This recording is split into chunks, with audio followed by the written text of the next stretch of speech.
Salut, c'est Mugen et vous écoutez New Game Plus. Quoi? Le mois dernier, j'ai dit qu'il n'y avait pas d'épisode ce mois-ci? Bah, j'ai menti, parce que on rigolait sur le Discord. Ben oui, il y a un Discord, sachez-le, puisqu'on a un nouvel arrivant sur le Discord qui disait c'est une galère de vous trouver et ça, c'est chiant. Donc, sur le Discord, on disait ah, c'est con, il y a rien ce mois d'août. J'ai dit bah, attendez, on se prend au mot. Donc, j'ai dit à l'équipe qui est dispo, on se fait un petit épisode à l'arrache et HKR a répondu présent. Les autres, sûrement des flemmards, sont sûrement en vacances. Ceci est complètement faux. J'en profite du coup. Bonsoir HKR, ça va? Salut Mugen, ça va? Bah oui, écoute, chaudement, chaudement, mais alors que certains sont sans doute encore en vacances ou d'autres déjà revenus, moi je suis sur le départ et du coup, bah, j'étais frais et dispo pour un petit pod estival. Après, en même temps, j'avais dit, hein, sinon je le faisais tout seul, ça aurait été un monologue hyper chiant, vous vous serez retrouvé avec 3 heures de Medieval. Il a dit non, sûrement pas, je peux pas te laisser parler de casse carré comme ça tout seul, je vais venir pour impacter dans tout ça. Non, plus sérieusement, Brad va peut-être nous rejoindre au cours de la soirée, mais c'est pas sûr. Pedro est en vacances. D'ailleurs, c'est son anniversaire dans quelques heures, donc joyeux anniversaire, Pedro. Joyeux anniversaire. Et si vous nous écoutez, mettez un commentaire, que ce soit sur YouTube ou autre, pour lui souhaiter un bon anniversaire. Ça lui fera plaisir parce qu'il découvrira cet épisode en même temps que vous. Donc, il aura déjà pris un an supplémentaire. Et Ace Bunny est au boulot. Et voilà, parce qu'il a eu Ouh. son planning du taf et ils lui ont dit tu vas travailler ce soir. Il a dit non, non. Ils lui ont fait si.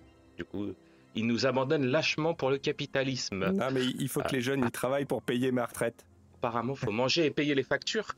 Parce que moi, je suis vraiment pas sûr d'en voir une, hein. Moi non plus, mais si je veux avoir de l'espoir, il faut qu'ils bossent. Ouais, qui bosse pour nourrir notre espoir. Exactement. Voilà, donc je profitais aussi de ce podcast pour tester un nouveau setup, parce que là je suis sur mon PC portable, absolument pas chez moi, et avec un nouveau micro qui m'a été gentiment envoyé par Ugreen, le CM769. Vous me direz si le son est cool, mais HKR me dit que ça a l'air pas mal en fait. Ben ouais, écoute. Un micro USB à 50 balles. Sur mon Twitter, j'en ai mis deux à faire gagner. Si jamais vous voulez tenter votre chance d'ici à ce que ça soit publié, le concours reste ouvert. Comme ça, toi aussi deviens un vrai podcasteur.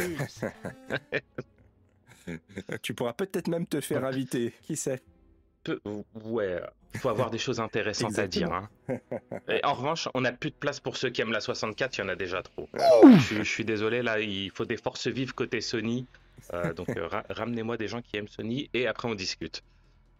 Ou des gens qui aiment Sega, comme ça ils seront un.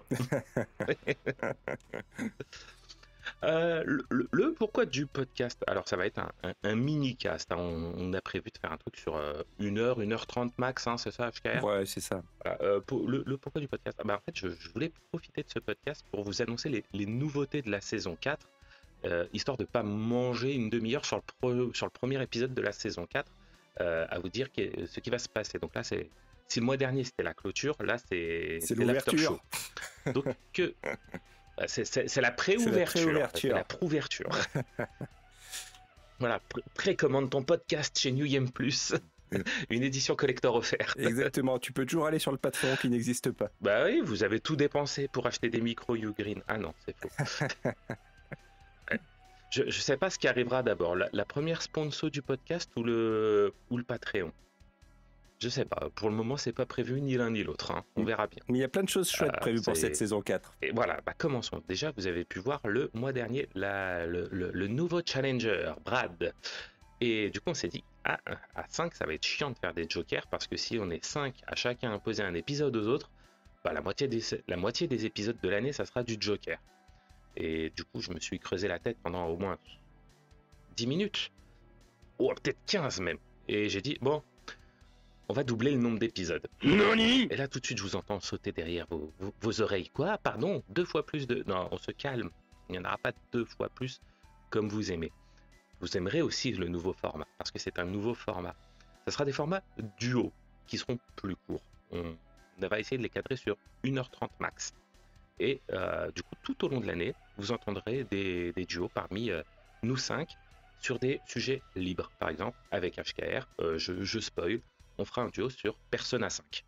Donc pendant 1 heure et demie, on a choisi ce jeu-là, et puis on va en parler. Parce que c'est un jeu qui est difficile à imposer à toute une équipe. Tu peux pas leur dire, hey, on va prendre 120 heures de ton temps pour que tu fasses Persona 5 jusqu'au bout. Déjà que certains pleurent sur Headhunter, Ouais. le 2, hein, je précise, et que Ace Bunny ne fait que les démos de jeu, on s'est dit que c'était plus possible. Mais du coup, vous doublerez votre dose de nous entendre. Et ce qui veut dire aussi que les épisodes habituels, les épisodes plus longs, se feront parfois à 4 et pas à 5, et parfois à 4 plus un invité autre que la team de base. Parce qu'on s'est dit, si on se retrouve à être collégialement à 6, 7, on va faire des épisodes de 12 heures et des personnes comme Maître Bratak ne voudront plus nous écouter. Et ça permet aussi de laisser une parole équitable à tout le monde. Donc, par exemple, je vais vous donner l'info, l'ouverture de la saison, ce sera un duo le 14 septembre. Donc tous les duos seront maintenant le 14 de chaque mois, et le 28 de chaque mois, ça sera l'épisode habituel, donc grosse thématique, sujet vraiment plus travaillé et autres. Donc j'espère que vous serez contents. On s'est dit qu'on prenait plus de monde pour s'alléger la charge de travail, finalement il y aura 2 fois plus d'épisodes, c'est tout bon pour nous. Voilà, s'il y a besoin de faire les choses, surtout ne nous appelez pas, c'est le mauvais sens. Côté saison 4, est-ce que toi tu as des choses à rajouter, HKR? Non. De donner des infos, parce que là pour le coup on a pavé tous les épisodes jusqu'en août prochain. Exactement, donc on a essayé de garder un petit peu la même recette que la saison précédente. On va parler de jeux et de licences sympatoches. On a essayé de garder quelques sujets un peu plus ouverts, sociétaux, qui sont plutôt sympas. Il y en a quelques-uns qui me font bien envie. Et puis, on a fait aussi un petit épisode spécial beaucoup plus léger qui va être une nouveauté. Donc, celui-là, on vous garde la surprise, mais je pense qu'il y a moyen que ce soit sympa. Qui est sorti encore de mon cerveau complètement bizarre. J'ai dit, je ferais bien un épisode comme ça. Et ils m'ont dit, mais non, t'es pas sérieux. Ah bon, bah d'accord, c'est parti. Et on y va. Disons que quand on a vu la liste des jeux à préparer, on s'est dit, bon, celui-là, finalement, il n'y a pas besoin de bosser, donc on le prend. C'est pour souffler un petit peu. Voilà, non, je pense que cette saison va être sympa et peut-être plus travaillée, même s'il y aura le plus gros challenge, je vous avoue, c'est de trouver un créneau où on est tous dispo. Claire. Parce que voilà, moi je suis entre deux localisations, donc j'ai que des dispo que le vendredi pour le moment. Et une semaine sur 2, HKR est pas dispo. 8 semaines sur 9, c'est Ace Bunny qui est pas dispo. Lui, il est dispo qu'entre 2 et 4 heures du matin. Ah. C'est le rythme des lapins. Et puis comme en plus il a 4 autres podcasts à côté, le moins chiant, quoi. Et puis en plus avec tous ses podcasts, quand il a un créneau, la place est chère. C'est ça. Il nous renie, le salaud. Salaud. Bon, mais mettez-lui des 1 étoile sur ses autres podcasts. Ça fait dire ah bah en fait New Game Plus c'est vachement mieux. Non, on vous prépare plein de belles choses et aussi là je bosse. Alors ça concerne plus Brad et moi-même sur un nouveau site qui est pas encore. J'ai même pas encore commandé le nom de domaine. Pour le moment, on est vraiment dans la distribution des idées, hein, le Mindstorm. Je crois que c'est un truc comme ça qu'on dit.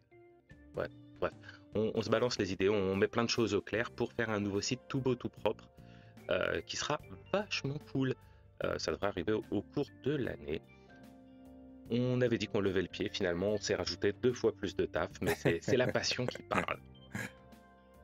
Mais voilà, justement en parlant de passion, l'été c'est aussi un moment où on se relaxe, on pense un peu moins au podcast, mais on joue quand même aux jeux vidéo, donc on va gentiment aller vers le prochain sujet, à moins qu'on ait encore des choses à rajouter sur cette prochaine année de podcast, mais je pense qu'on est déjà pas mal, il faut vous laisser des surprises aussi. C'est clair. Voilà, hein, donc attendez-vous à nous retrouver. Moi je ne ferai pas tous les épisodes, notamment des gros épisodes, il y en a déjà un ou deux où j'ai dit... Non, je me mets en retrait sur cela. Je pose mon veto. 4 heures sur la 64, quoi. C'est pas pour moi. C'est ça, en plus, c'est un épisode 2. Ah ouais, la 64-2. Quoi 4 heures sur le DD64. Oh purée. Le 64 ou les manettes bizarres. Alors, on va commencer par un exposé sur le manette Trident. Puis ensuite, on va parler de la N-Gage. Et puis des jeux de voiture. Non, on a dit il y avait plus de Joker. De Pedro. C'est ça. Ah ouf. Écoute, avant de se lancer, peut-être rappeler justement l'adresse du Discord, puisque vu qu'il n'est pas si simple à trouver. Oui, alors l'adresse du Discord, comment faire pour la trouver ? Bonne chance. Sinon, je ferai attention de le mettre dans la description de cet épisode-ci. Et sinon, vous le retrouvez, alors pas sur le site New Game Plus, parce que j'ai été vérifié et il n'y est pas, honte à moi. Mais sur mon site principal, donc rvlp.net, tout en bas dans le footer, il y a le Discord. Sinon, sur ma chaîne YouTube, il y a un lien vers le Discord.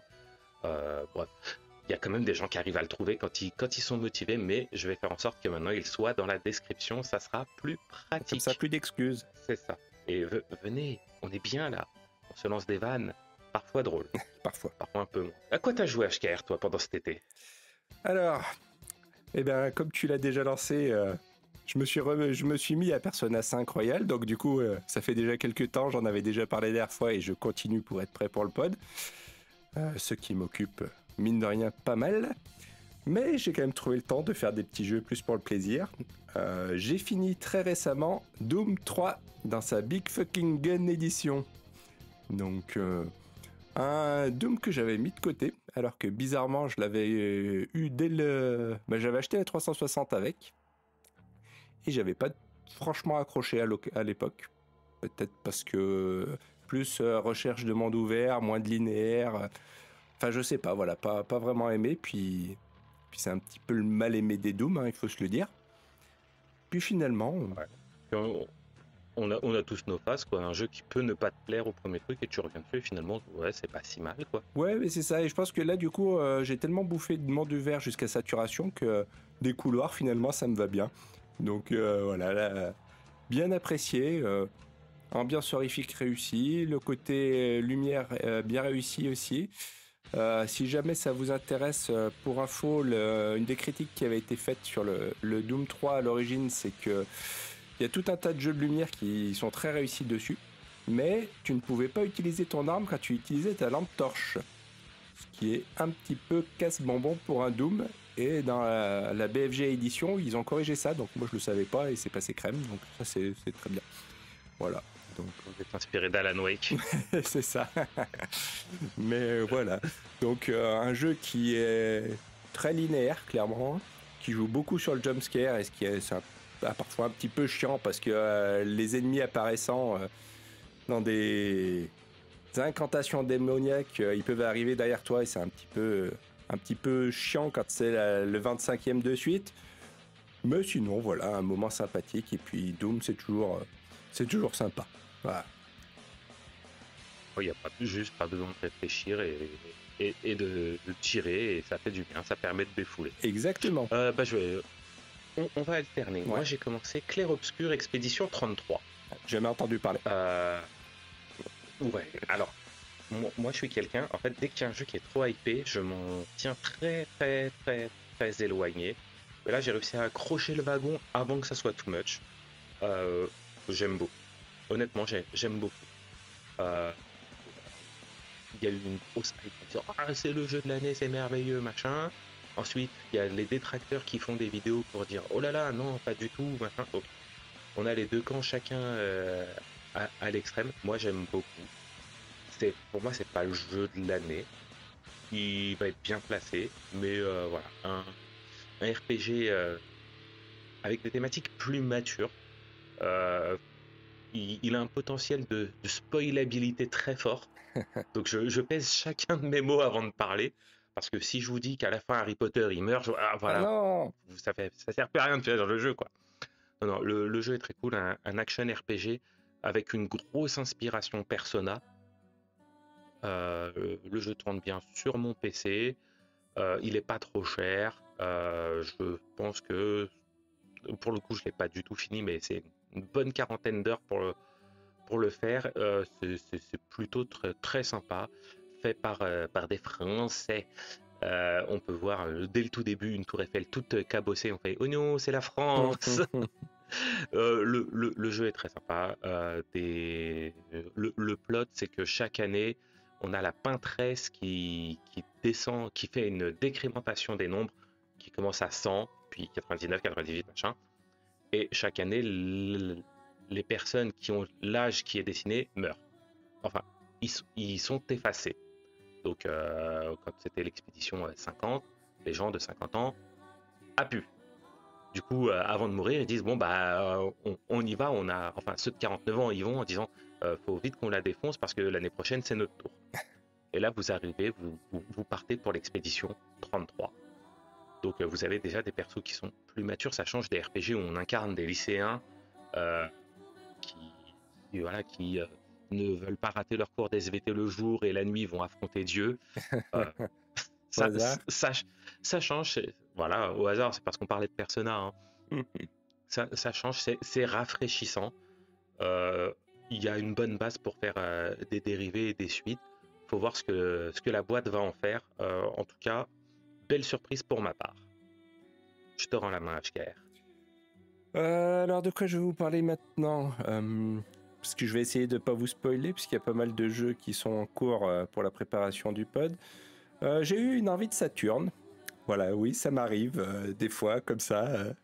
Je me suis dit, j'ai une belle Saturne qui me sert pas beaucoup. 39 de fièvre. Non, mais c'est une machine à côté de laquelle je suis passé à l'époque. Et je me suis dit, allez, je vais essayer de la redécouvrir un peu. Donc j'ai fait appel aux bonnes volontés sur X. Vous m'avez donné plein d'idées, c'était très chouette. Et finalement, je vous ai pas écouté, hein, tant pis pour vous. Et je me suis dit, tiens, mais il y a un jeu Kojima dessus. Il y a le fameux Police qui est, on va dire, son dernier gros jeu avant Metal Gear. Et puis je me suis lancé. Alors c'est... Comment dire ça? C'est étonnant.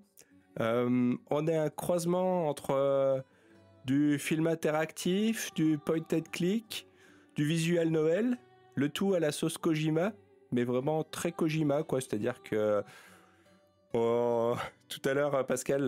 Trafic d'êtres humains, on joue aux cartes, Yu-Gi-Oh, Alors, Metal Gear. trafic d'êtres humains, effectivement, pour donner les organes.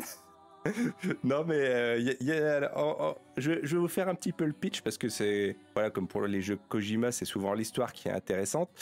En gros, on incarne un gars qui a fait partie des police nautes, qui sont les premiers policiers cosmonautes dans une époque de colonisation du système solaire. Donc ils étaient 5, sauf que dans cette première étape de colonisation, et pour notre héros, ça a un petit peu merdé, dans le sens où, alors qu'il était en sortie en dehors des vaisseaux, dans sa petite combinaison là, c'est parti en couille, et puis il a été projeté dans l'espace. Sauf qu'il a pu activer son système de cryogénisation, enfin voilà, type alien méga sommeil, quoi, et qu'ils l'ont récupéré que 25 ans plus tard. Donc notre bon héros se réveille alors que tout le monde a vieilli de 25 ans et que le monde a changé. C'est devenu un privé pour essayer de gagner sa vie. C'est vraiment ambiance très... c'est un croisement, je dirais, entre City Hunter, Cowboy Bebop et Blade Runner, pour vous donner un petit peu l'ambiance. Donc, très années 90, hein, il est dans son jus. Et donc, notre héros, comme tout bon privé, attend à son bureau et voit la visite de son ex-petite amie, hein, qui, elle, ne l'a pas attendu pendant 25 ans et qui maintenant a la cinquantaine, qui lui demande d'enquêter sur la disparition de son mari. Et notre... C'est un peu cocasse, ça. Alors, t'es parti 25 ans, je me suis mis avec un autre mec. Est-ce que tu peux enquêter, s'il te plaît? Ouais, mais c'est là que c'est pas mal, c'est que c'est grâce à de l'écriture de Kojima. Donc ça passe plutôt bien. T'as des thèmes un peu plus recherchés, un peu plus matures. Ça a l'air déjà de partir un petit peu en couille, hein, effectivement, Kojima, quoi. Mais voilà, et puis du coup, elle se fait assassiner devant nous. Parce que ça, je l'ai pas dit aussi, il y a des phases de shoot type Virtua Cop, quoi. Mais du pauvre, quoi. Et nous voilà donc partis dans une enquête... Virtua Bleu. C'est un peu ça, ouais. Virtua Rookie. Voilà. Donc un jeu qui n'était pas sorti du Japon, qui a une version traduite en anglais, qui est celle que je fais, hein, bien sûr. Et là, j'ai 2h30 dessus pour un jeu qui apparemment c'est sur une dizaine d'heures et que je trouve assez sympathique. Donc après, il faut aimer le genre de jeu, il faut vraiment aimer cet univers-là, mais voilà, c'est cool. Et puis tu retrouves des petits clins d'œil. T'as des endroits où t'as marqué... tiens, j'ai croisé un panneau avec des néons, je crois que c'était marqué Metal Gear. On retrouve Meryl qui fait partie de Foxhound. Enfin, voilà, des petites choses comme ça. Et tu comptes faire Snatcher après ou pas? On va voir, parce que bon, le visual novel, on va dire que c'est pas ma grande passion. Peut-être que quand je m'en serai farci 10 heures, j'aurais peut-être pas envie de continuer directement dessus. Ouais, tu le mettras peut-être dans ta liste pour l'année prochaine ou quelque Ouais, chose comme voilà, ça, quoi. exactement, ouais. Mais voilà, un petit jeu, on va dire un peu ovni, même s'il est quand même relativement connu, un Kojima oblige, qui est au-delà de juste la curiosité. Je comprends pourquoi est-ce que il avait eu son... Enfin, on a parlé de lui à l'époque, quoi. Oui, Police Note avait bonne presse. C'est dommage qu'il soit pas sorti du Japon. Dès que c'est trop textuel, C'est ça, c'est tout de suite vachement plus limitant, quoi. c'est clair. Non, mais là, la trad en anglais, elle est plutôt bonne, hein. Enfin, en tout cas, pour la compréhension, ça me va bien. Donc, bon, il faut maîtriser l'anglais, mais c'est intéressant à faire. Ouais, si tu as vu ma dernière vidéo, tu as vu qu'avec les nouvelles Ambernic, tu as un agent IA intégré qui te permet de traduire à la volée tes jeux. Et Oui. ça, c'est rigolo. Surtout pour traduire du Kojima, je pense que ça doit être bien. Ah, erreur 404, bah, le truc il explose, quoi.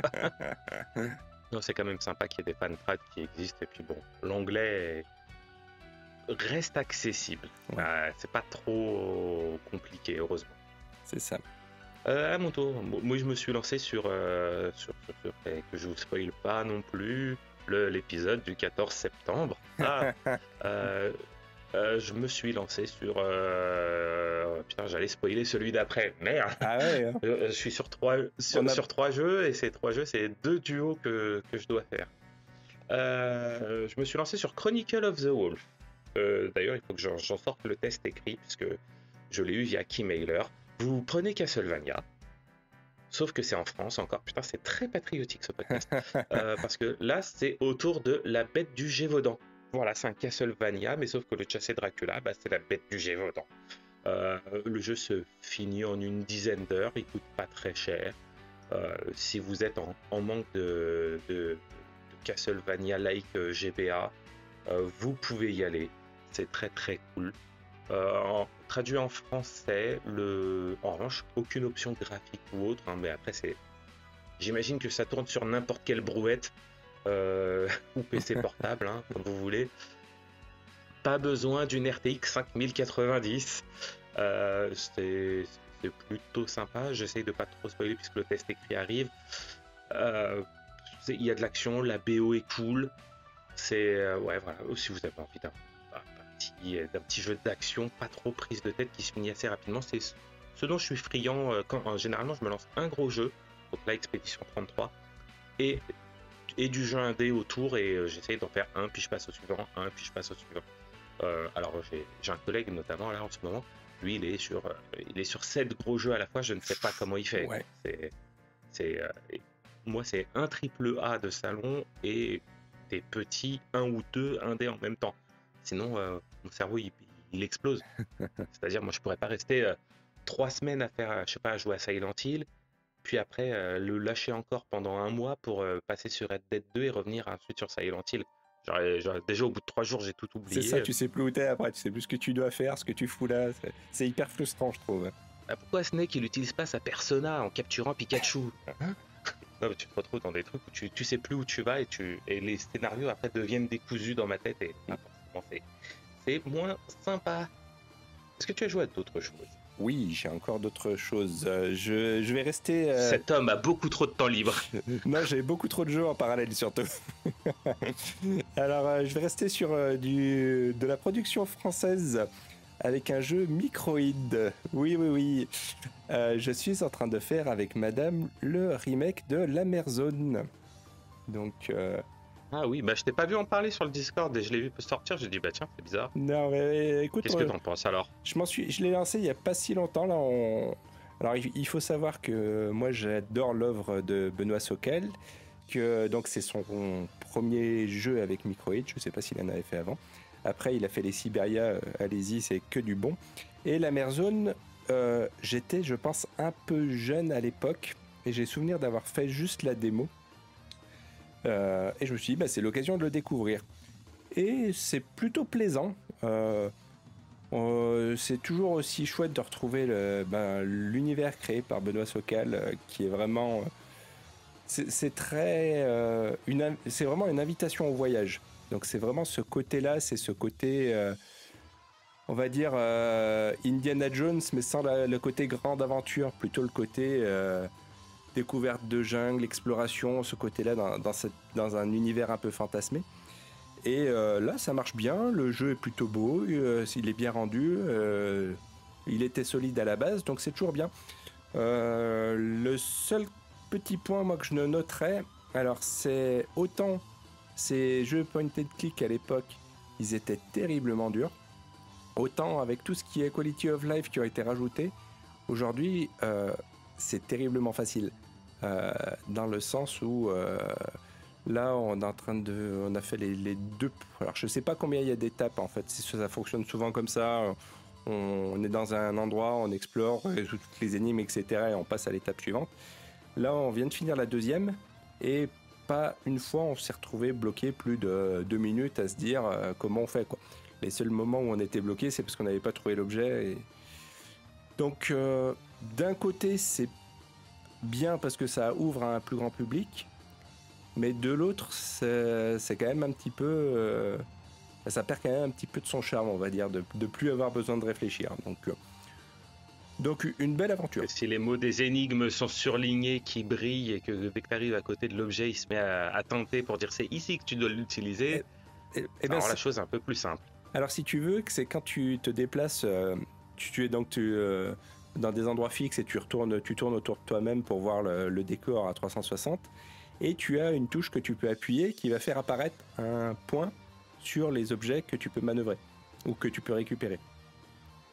Donc toute cette partie-là, forcément, voilà, c'est un petit peu plus simple. Après, on est dans une ère où dès que le joueur est frustré, il abandonne le jeu. Donc, non, mais tout à fait. Donc je comprends le pourquoi. C'est peut-être nous qui sommes plus adaptés au jeu, mais enfin au marché du jeu, mais ouais. Le backseat est partout maintenant, quoi. Ouais, mais voilà, en tout cas, moi plutôt plaisant pour l'instant, donc on ira jusqu'au bout avec madame, et puis je vous ferai le retour plus tard, mais voilà, déjà l'univers est chouette, et rien que ça, moi ça m'emmène. Tu vas tenter le Cobra Space Adventure de Microids ? Joker. Non, vraiment, je sais pas du tout. Ah non, on a dit plus de Joker cette année. Non, Joker, on en parlera dans Persona 5. Oh, c'est ça. Non, je sais pas, le Cobra, j'ai vu, j'étais très frileux au début. Ça a l'air moins pire que prévu. Ben, en fait, Microids... Après, on verra quand ça sera là. Hein. C'est ça, c'est-à-dire que Microids, je pense qu'ils ont quelques licences où ils sont solides. Donc justement, la mer zone... les fourmis, ça a l'air d'être plutôt une belle réussite, même si j'y ai pas joué. J'y ai pas joué non plus, mais il me fait bien de l'œil. J'attends qu'il passe sous les 20 balles et je pense que je le prendrai pour y jouer en 2030, un truc comme ça. Ouais. Donc, ouais, ceux-là sont sympas. Après, tu vas retrouver quelques licences qui sont OK. Voilà, moi j'avais fait Black Sad, j'étais content de parcourir avec lui. C'était pas un jeu exceptionnel, mais c'était un jeu que tu parcourais plaisant. Voilà. Et par contre, quand ils plantent, ils font pas les choses à moitié, quoi. Donc, c'est un peu qui te double. Le Fulgure au point, c'était un échec critique, quoi. Le jeu était digne de la PS2, le Goldorak. Hein. J'ai même pas osé l'essayer, celui-là. Donc, on te l'offre, tu fais t'es sûr? Je suis obligé de le prendre. Allez. Ah ouais. Ouais. J'avais regardé quelques let's play, c'était compliqué, hein. C'est-à-dire, même quand t'es très fan de la licence, tu grinces un petit peu des dents.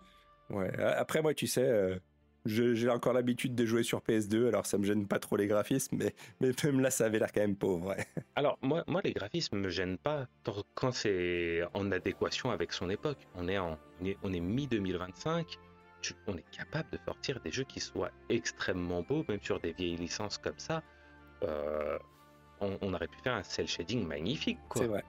Et là, on est vraiment sur le jeu a un style presque low poly. Et bon, je parle pas de la profondeur de jeu, hein, je parle juste vraiment. Tu vois l'image, ça te donne pas envie de jouer, quoi. Et avant, on disait quand le jeu est pour les enfants, il était bâclé. Là, c'est un jeu qui vise les 40 plus.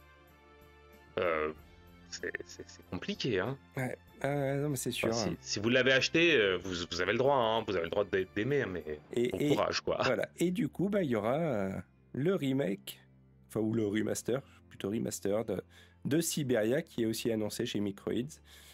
Donc, curieux de voir ce que ça donne, voilà. Ah, c'est comme ça que tu contres la canicule. Bah écoute, Il fait 35 degrés. Non, je joue à Siberia. Moi, je suis au je frais. mettrais bien une Je petite suis bien. veste, là même. Non, mais voilà, je sais que voilà, les jeux Microids ont souvent une mauvaise réputation. Ces licences-là, elles sont plutôt réussies et chouettes. Donc, voilà, il faut aimer le genre aventure point and click, mais si vous aimez, c'est des jeux à faire. Après, ce qui est cool, c'est qu'ils ne sortent pas des jeux à 90 balles. C'est plutôt autour de 40 euros leur jeu, il me semble. Oui, et puis Voire un peu ça c'est moins. vite. Enfin voilà, donc tu trouves assez rapidement l'édition collector à 15 balles. Hein, faut pas se le cacher. Oui, les fourmis passent plus ou moins régulièrement à 20-25 euros en Ouais. version Steelbook de luxe. C'est juste que j'ai pas eu l'opportunité de passer devant quand il y était, mais régulièrement sur Deal Labs, on le voit passer à pas trop cher. Donc, Est-ce que tu as d'autres jeux oui, à, j'en ai à nous parler? j'en ai encore deux autres. Un petit qui est mon jeu détente, qui est quand même histoire de dire que je vous ai un peu écouté sur la Saturn. Du coup, je me suis lancé dans Batsugen.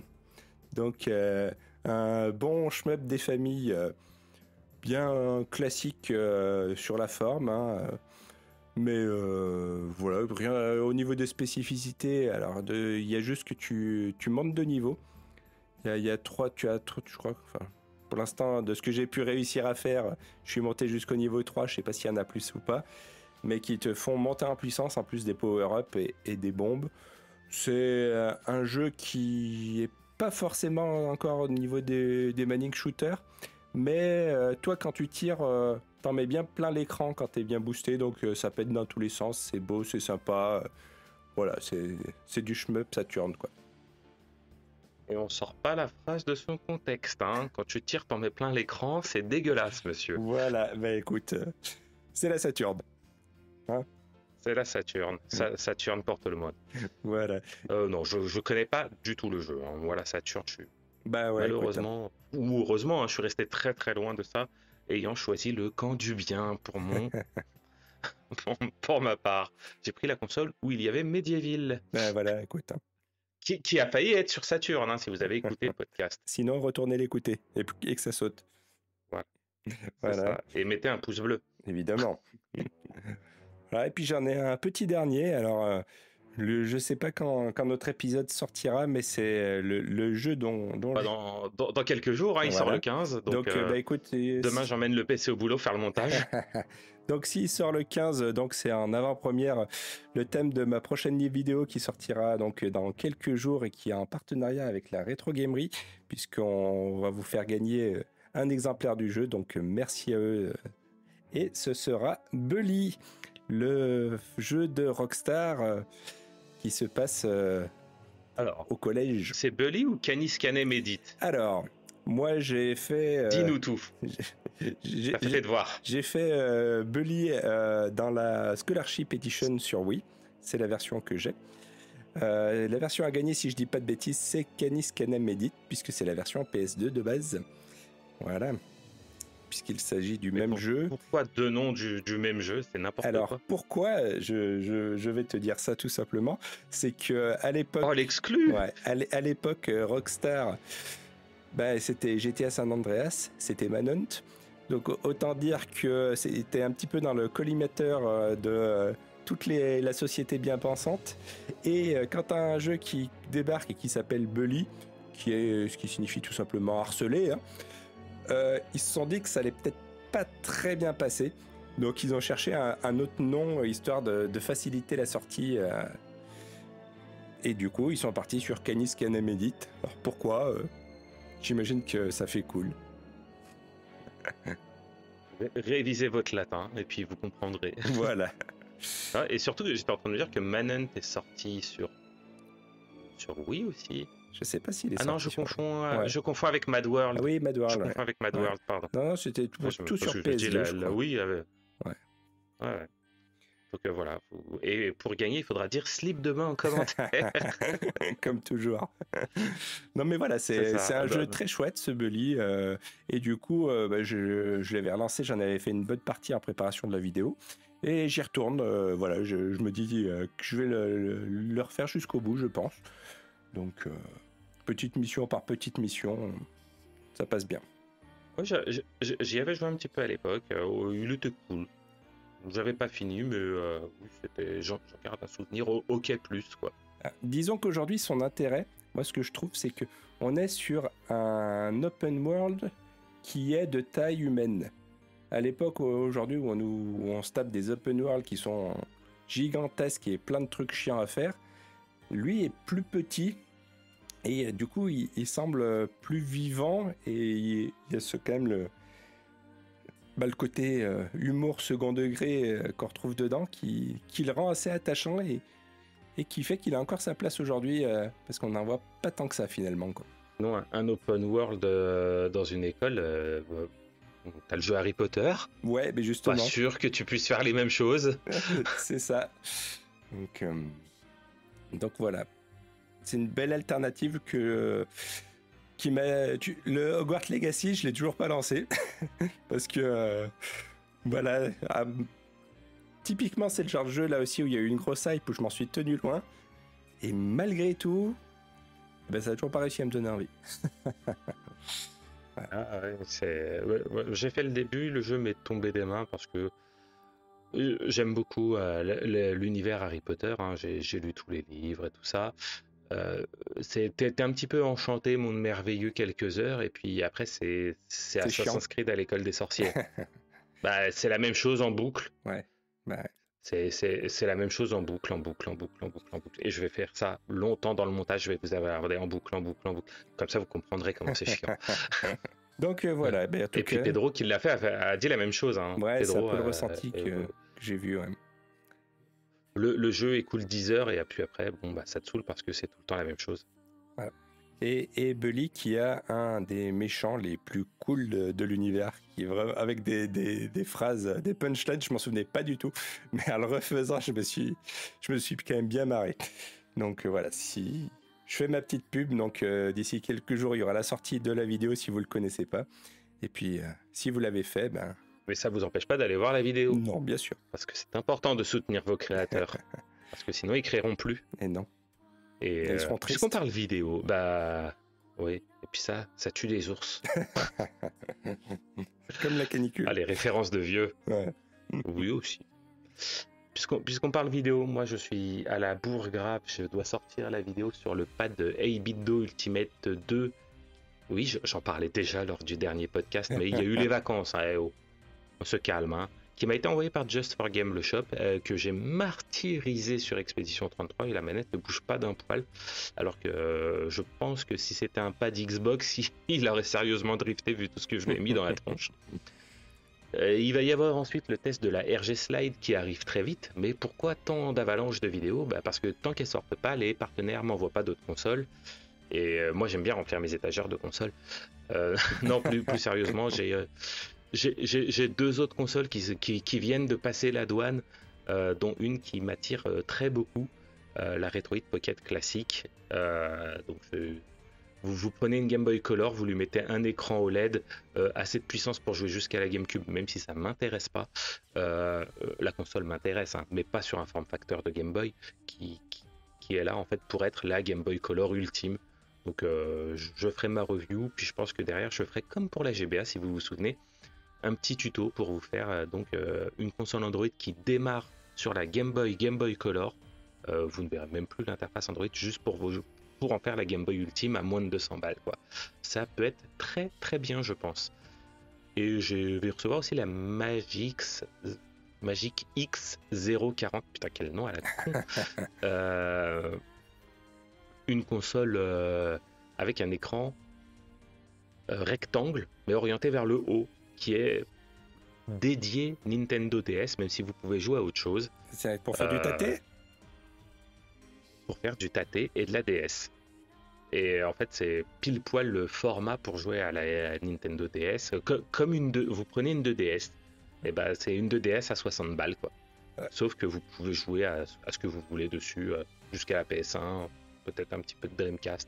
Mais les intérêts, c'est de jouer à la DS et aux arcades mode tâté. C'est plutôt cool. Et je précise bien, ce n'est pas pour tâter la DS. Hein. Voilà. Tu peux aussi, tu peux tâter de la DS. Voilà. Et puisqu'on parle de canicule, est-ce qu'on n'aurait pas un petit dernier sujet avant de se laisser? Parce que là, Bien sûr. je crois qu'on n'arrive pas loin d'une heure. Ouais, on est à 40 minutes. Allez, on peut se lâcher un petit quart d'heure, 20 minutes sur un constructeur qui vous vend des consoles à 500 balles. Mais en fait, faut pas jouer s'il fait plus de 30 degrés, hein. Je parle évidemment de la Nintendo Switch 2 encore. Bravo. Alors moi, j'avais pas suivi le sujet. C'est HKR qui m'a dit, ah mais tu sais que la console, faut pas l'utiliser quand il fait chaud.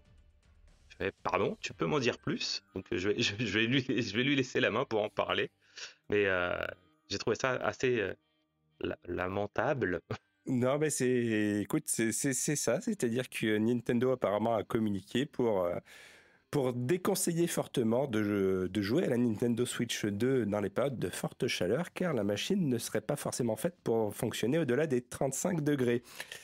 Donc encore une fois, on ne parle pas de 50 degrés, hein, on parle de 35. Donc déjà, je trouve que c'est un petit peu du foutage de gueule. Je sais bien que les pays qu'on appelait autrefois le tiers-monde, c'est pas forcément leur premier marché, mais quand même, on peut estimer qu'il y a certains pays où on atteint assez régulièrement ces températures-là. Le pourquoi d'ailleurs, j'ai pas forcément eu le détail. Je sais pas si tu t'es renseigné là-dessus sur l'impact que ça aurait, mais À part le fait que, de toute façon, je veux dire, quand tu joues à la console, le SOC, il va monter facilement autour de 80-90 degrés. ouais. Donc il va être rafraîchi par le ventilo. S'il continue de monter, il va baisser sa fréquence d'horloge pour éviter de chauffer.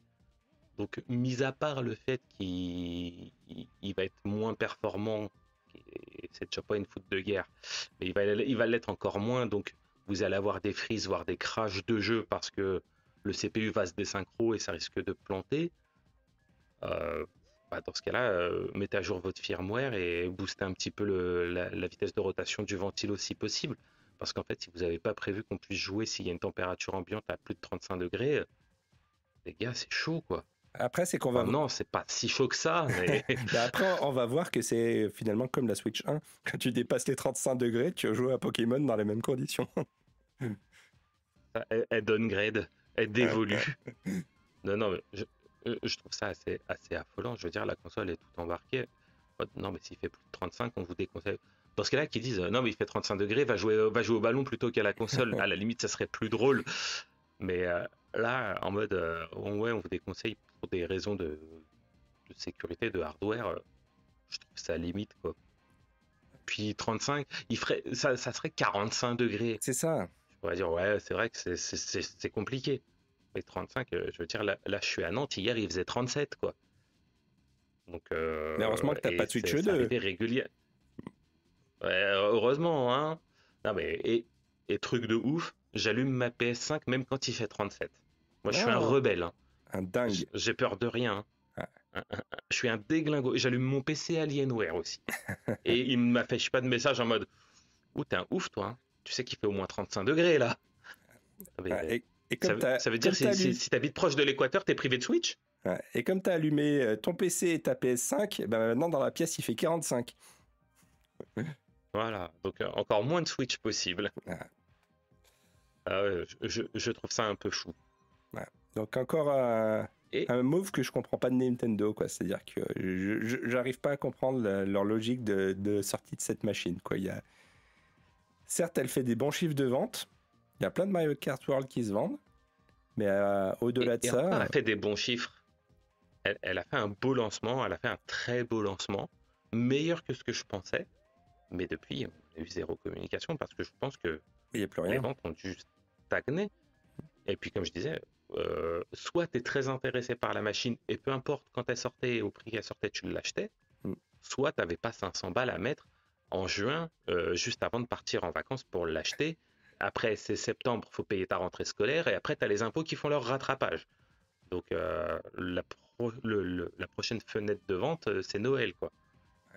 Et pour le moment, les gens qui l'ont, à part Mario Kart et Donkey Kong... Ah, mais c'est pour ça qu'ils sortent pas un jeu. Ils attendent Noël pour sortir le prochain jeu. Et le problème c'est qu'on n'a même pas de visibilité. Non.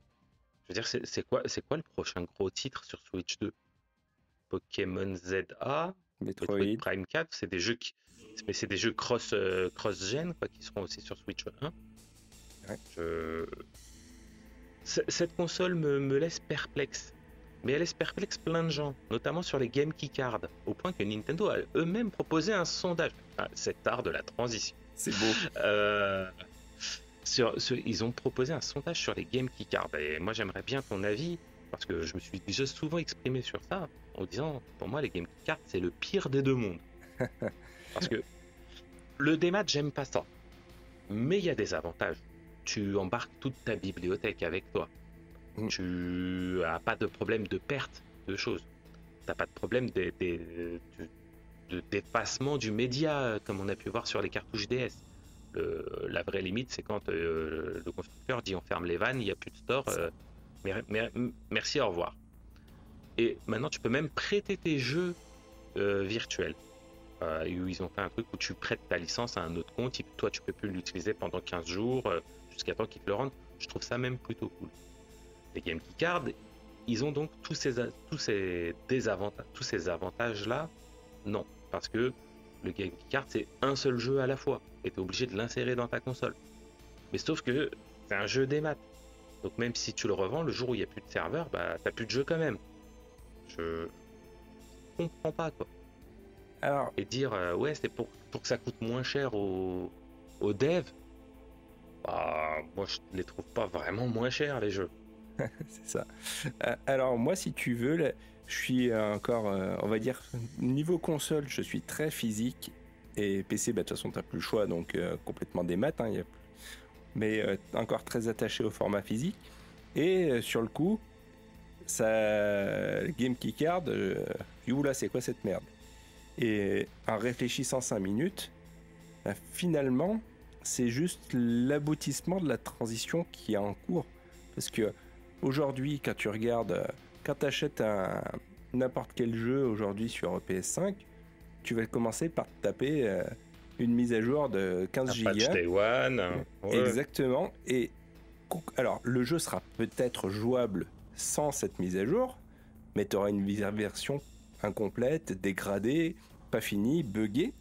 Et j'ai regardé un petit peu, et typiquement, le dernier Call of Duty sur PS5 ne se lance pas si tu n'as pas fait la mise à jour, même en solo. Oui, et puis après, t'as des jeux comme Split Fiction qui font genre 70 gigas, donc ils tiennent même pas dans le disque. C'est ça. Donc, oui, sur ces jeux-là, tu as une partie du jeu, alors que sur la Game Keycard, t'as rien du tout. Mais finalement, quitte à te filer un truc qui est pas jouable de ce que tu achètes dans ton physique, bah c'est juste l'aboutissement de se dire bah je prends le truc le plus petit possible, je me fais pas chier parce que dans tous les cas ton jeu il sera pas jouable.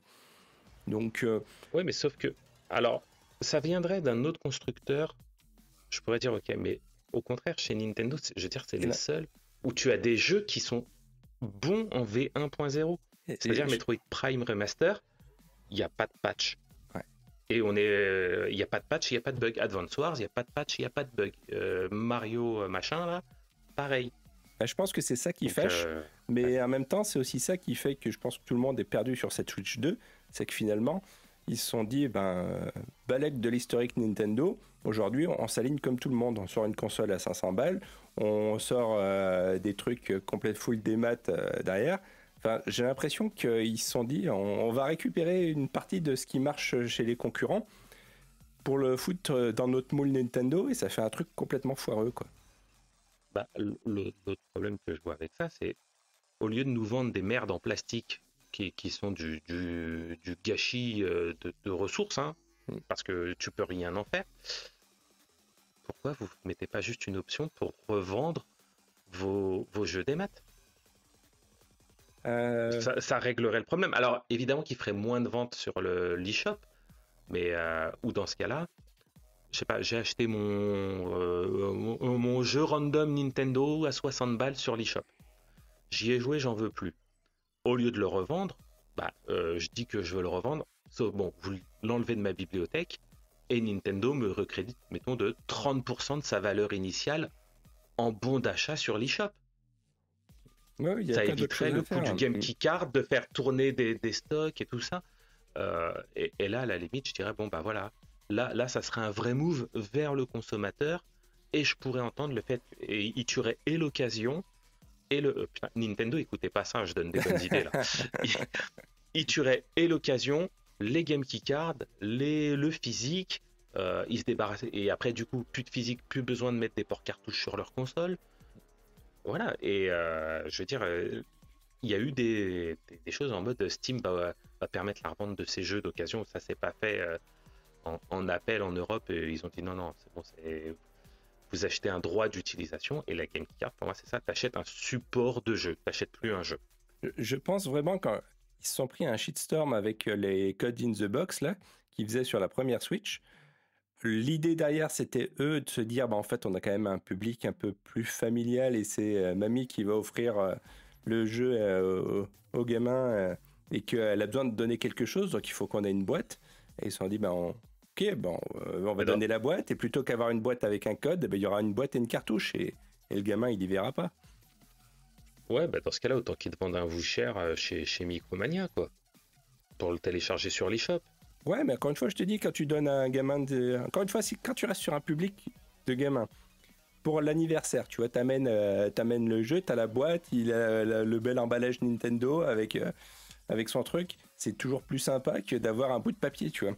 Donc je pense qu'ils sont peut-être un peu partis là-dessus à la base, et c'était, on va dire, raccord avec le public qui visait, avec le tarif qui visait, avec ce côté-là. Aujourd'hui, là, avec le positionnement qu'ils font, ça n'a pas de sens. Ça n'a pas de sens. Pour moi, c'est vraiment le pire des deux mondes parce que t'achètes tes jeux en Game Keycard au même prix que la version des maths. Ah, mais c'est ça. Ça te consomme ton espace disque quand même. Alors, ok, tu peux le revendre, mais intrinsèquement, sa valeur elle va diminuer parce que chaque jour qui passe nous rapproche de la fermeture des 10 serveurs. Hein. C'est pour mettre dans ton étagère de ta collection Nintendo. En côté de ton Lego Mario et de ta peluche Pikachu. Je pense qu'ils vendent du produit dérivé, quoi, et que ça fait partie presque. Enfin, tu vois, je vois pas d'autre explication, quoi. Après, s'ils en sont au point de faire un sondage sur des avis sur les Game Keycards, c'est qu'ils doivent sentir que ça pue quand même un peu. Bah, en même temps. Alors, à moins qu'ils fassent un sondage pour dire regardez, on se torche avec votre avis.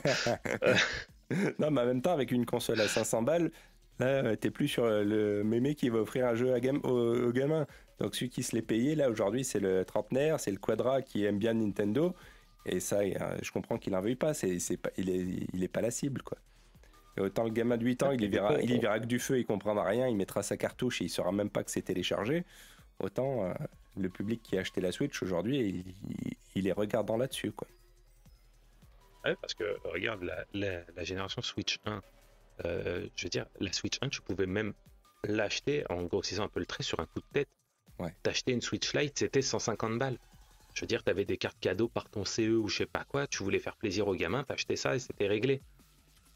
Je suis désolé, un achat coup de tête à 500 balles, c'est déjà plus compliqué. Et elle se positionne face à la PS5 qui a quand même, chez les jeunes, donc si ton gamin est en primaire, il va te dire Switch 2, quand il va rentrer au collège, il va commencer à te dire PS5, je pense. Ouais, clair. Et quand les deux sont au même positionnement tarifaire, bah, tu as réfléchi plusieurs fois, quoi. Et sachant que je parle même pas d'Xbox parce que ça y est, ils sont sur Saturn aussi. Ils sont comme HKR, ils sont sur Saturn. Non, la PS5, sauf qu'elle est déjà installée, t'as déjà des dizaines de jeux, même si ça a été long à démarrer. Aujourd'hui, j'aurais du mal à me dire, bon, bah, je me fais un petit kiff. Alors que quand ils ont sorti la Switch Lite couleur GameCube et GBA, j'étais chez Carrefour, j'ai dit, vas-y, je me fais un kiff, je la prends. Parce que quand t'es trentenaire ou quadra, 150 balles, tu peux te permettre de les dépenser sans qu'il y ait un impact trop fort sur ton budget. Je parle pas pour tout le monde, hein. Il y en a pour qui ça reste une grosse somme et tout ça, je juge pas. Mais c'est plus envisageable que de dépenser 500 balles sur un coup de tête. C'est clair, hein. C'est clair. Puis d'autant plus qu'aujourd'hui, encore une fois, même si tu compares à la PS5, regarde le nombre de jeux d'occasion de PS5 que tu trouves à 15 balles.